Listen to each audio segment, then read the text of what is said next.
উলুপুকের পাখা গজিয়েছে মরিবার জন্য, কিছু মানুষ হয়ে উঠে সময়ের জঘন্য। পাখা তোমার গজিয়েছে উঠতে মানায় না, প্রবাসীদের সাথে পয়তালি করলে মেরুদণ্ড থাকবে না। প্রিয় বন্ধুরা, এই যে এই উপমাটা বলছি কারণ একটাই কারণ, বর্তমানে ইন্টারনেটে দেখতেছি কিছু মানুষের মানে প্রবাসীদেরকে নিয়ে চুলকানি।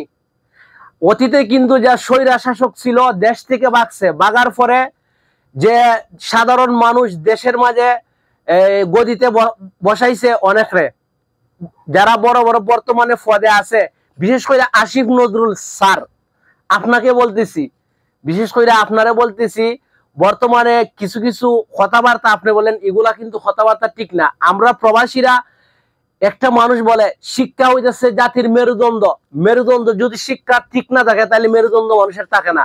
আর বাংলাদেশের অস্তিত্ব টিকায় রাখছে একমাত্র আমরা প্রবাসীরা। প্রবাসীরা হইতেছে আমরা বাংলাদেশের মেরুদণ্ড টিকায় রাখছি। আমরা প্রবাসীরা কি এখন ভাষণ দিতেছে জায়গা জায়গায়, কিছু মানুষ বলতেছে আবার প্রবাসীরা যদি যায় ছুটিতে 2 মাসের পরে থাকতো না, এটা কি তোর বাবার বাড়ি আমরা থাকতাম না? এটা যদি তুই কইলে আমরা থাকতাম না 2 মাসের উপরে, এটা কি তোর বাবার বাড়ি আমরা থাকবো না? প্লাস এটা গেল। দ্বিতীয়তে আবার বলতেছে যে মোবাইল নিলে প্রবাসীরা নাকি ট্যাক্স দিতে হইব। প্রবাসীরা কেন ট্যাক্স দিব? এটা কি তোমরা বাবার টাকা তারা মানে ইনকাম করে নেয়, তোমরা ট্যাক্স দিতে হইব? প্রবাসীরা শরীরের ঘাম জড়িয়ে তারা টাকা ইনকাম করে, আত্মীয় স্বজন প্লাস অনেক মানুষ আছে তারা লাগে মোবাইল নেয়, অনেক জিনিসপত্র নেয়।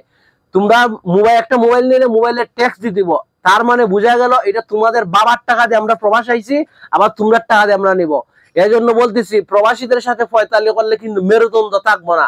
একটা জাতির মেরুদণ্ড শিক্ষা হইতেছে জাতির মেরুদণ্ড, তাছাড়া প্রবাসীরা এই মেরুদণ্ড তোমরা টিকায় রাখছে।